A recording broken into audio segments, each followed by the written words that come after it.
जरा सोचिए, stand up comedy show चल रहा है, लोग हंस रहे हैं, तालियां बज रही हैं, लेकिन मंच पर कुछ ऐसे मजाक हो रहे हैं जिनमें दिव्यांग लोगों की हालत, उनकी बीमारी, उनकी तकलीफ को हास्य बना दिया जाता है। जी हां, अब सुप्रीम कोर्ट ने साफ कह दिया है, सिर्फ माफी मांगकर बात खत्म नहीं होगी। तुम्हें अपनी लोकप्रियता का इस्तेमाल इन्हीं लोगों के लिए काम करने में भी करना होगा। जी हां, बात है स्टैंड अप कॉमेडियन समय रैना और 4 अन्य कॉमेडियन से।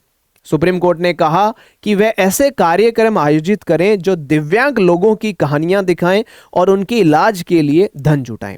नमस्कार दोस्तों, मेरा नाम है करण सांगवान और आपका स्वागत है judiciary by PW YouTube channel पे। आज की वीडियो में हम समझेंगे मामला क्या था, कोर्ट ने क्या कहा और अभिव्यक्ति की स्वतंत्रता वह दिव्यांगों की गरिमा के बीच संतुलन कैसे बनाया गया। जी हां, इस वीडियो को शुरू करने से पहले मैं आपको बताना चाहूंगा, अगर आप जज बनना चाहते हैं जस्टिस सूर्यकांत की तरह या किसी अदर जुडिशियल ऑफिसर की तरह, या वकील बनना चाहते हैं, लॉ करना चाहते हैं और उसके बाद जज बनने का सपना देखते हैं, या आपका कोई रिश्तेदार जज बनना चाहता है या कोई लॉ कर रहा है, तो आप जुड़ सकते हैं नीति जुडिशरी फाउंडेशन बैच में। जी हाँ, नीति जुडिशरी फाउंडेशन बैच एक संपूर्ण बैच है जिसके अंदर आपको जुडिशियल सर्विसेज की तैयारी करवाई जाती है, जिस एग्जाम को क्रैक करके आप सीधे जो है जज बन जाते हैं। चलिए बात करते हैं मामला क्या था। जी हां, कुछ समय पहले एक वीडियो स्टैंड अप कंटेंट में कॉमेडियंस की एक टीम ने, जिसके अंदर दिव्यांग व्यक्तियों पर विशेषकर स्पाइनल मस्कुलर एंट्रोफी एसएमए जिसको बोलते हैं और दृष्टिहीन लोगों पर काफी अपमानजनक तरह से मजाक किया। ये काफी सारे लोगों ने देखा भी होगा। इस पर cure SMA foundation of India नाम की संस्था सुप्रीम कोर्ट पहुंच जाती है। उन्होंने कहा, इन मजाकों से दिव्यांगों की गरिमा और आत्मसम्मान को ठेस पहुंची है। ऐसे कंटेंट पर नियंत्रण के लिए कुछ दिशा निर्देश जरूरी हैं और जिन्होंने ये किया उन्हें जिम्मेदार ठहराया जाए, जिसके अंदर समय रैना भी थे और इनके साथ में कुछ और कॉमेडियंस भी थे। मामला क्या था, आगे क्या हुआ, इस केस में जिन कॉमेडियंस के नाम शामिल हैं वो ये सारे ये कॉमेडियंस हैं। देखिए, ये 4 या 5 कॉमेडियंस हैं, जिसके अंदर समय रैना है, विपुल गोयल है, बलराज परामर है, सोनाली ठक्कर है और निशांत तंवर आदि हैं। ये सारे समय रैना की टीम के मेंबर्स हैं जिनके ऊपर ये जो है मुकदमा चला, केस चला।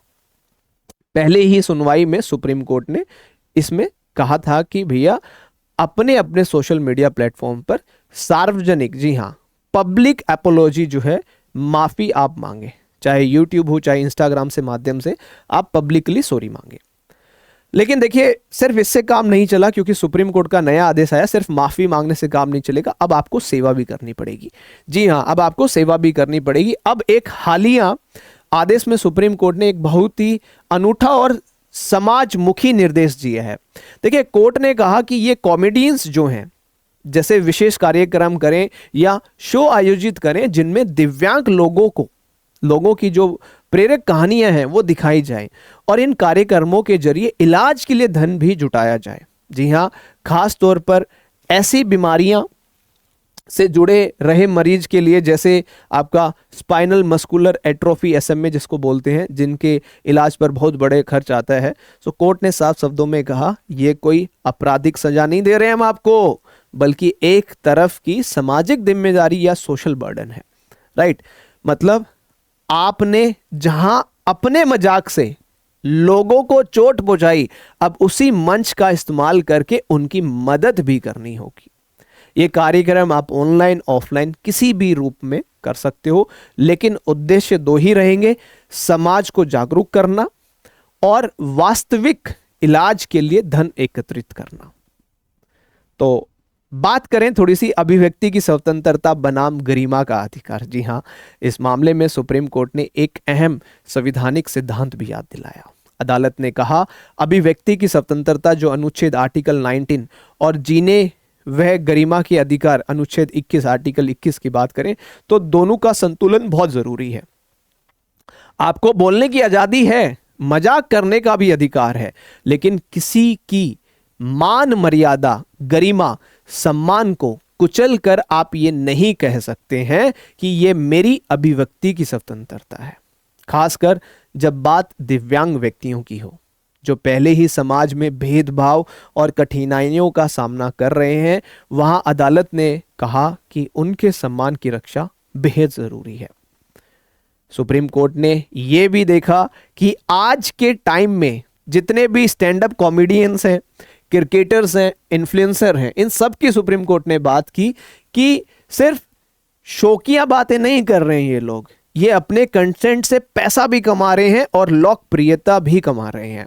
तो इसके लिए इनकी जिम्मेदारी और भी बढ़ जाती है।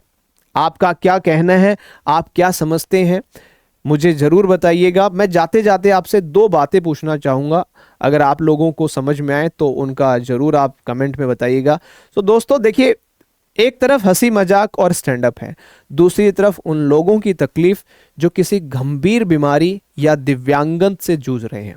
सुप्रीम कोर्ट का ये आदेश एक साफ संदेश देता है, मजाक चलेगा लेकिन किसी की गरिमा की कीमत पर नहीं। आपको क्या लगता है, क्या ये आदेश सही दिशा में एक कदम है? कॉमेडियंस पर ज्यादा जिम्मेदारी डाली गई है या यही समय की मांग है? अपनी राय आप कमेंट में लिखिए और ऐसे ही दिलचस्प केसों के लिए, कानूनी कहानी सुनने के लिए हमारे साथ जुड़े रहें।